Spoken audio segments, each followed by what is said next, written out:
scaricato le hack. Aspetta, si è già pagato. Ok, vediamo che cosa si fa. Cosa si fa poi?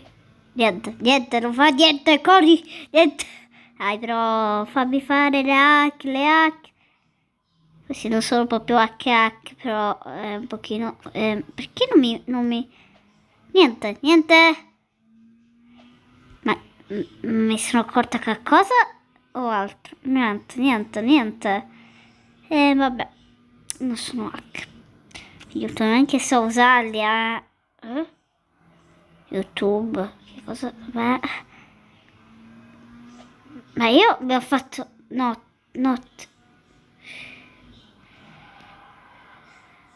Ok.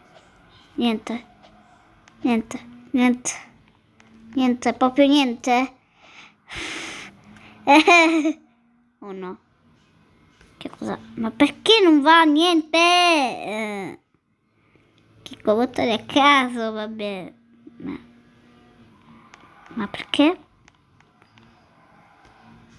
Ok, sapete come lo. Aspetta, c'è anche la pubblicità. Adesso oggi, cioè vabbè, impariamo come avere le hack che adesso sono sparite, però adesso andiamo.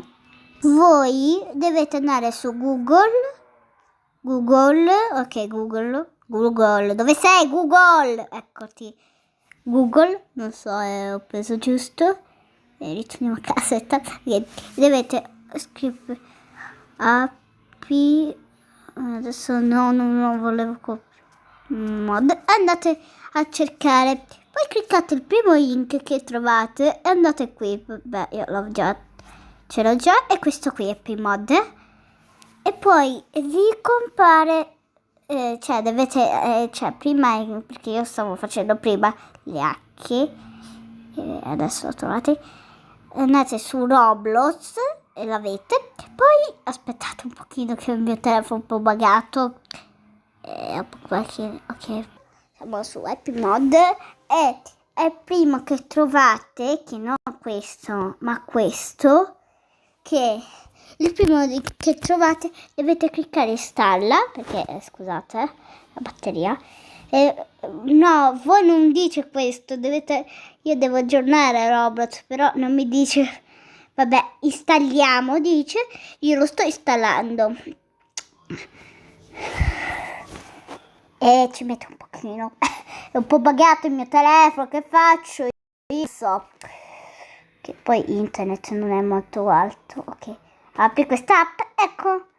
Avete imparato come avere le hack, vedete questo? Vi completerà e sarebbe tutte le hack. Non potete hackerare.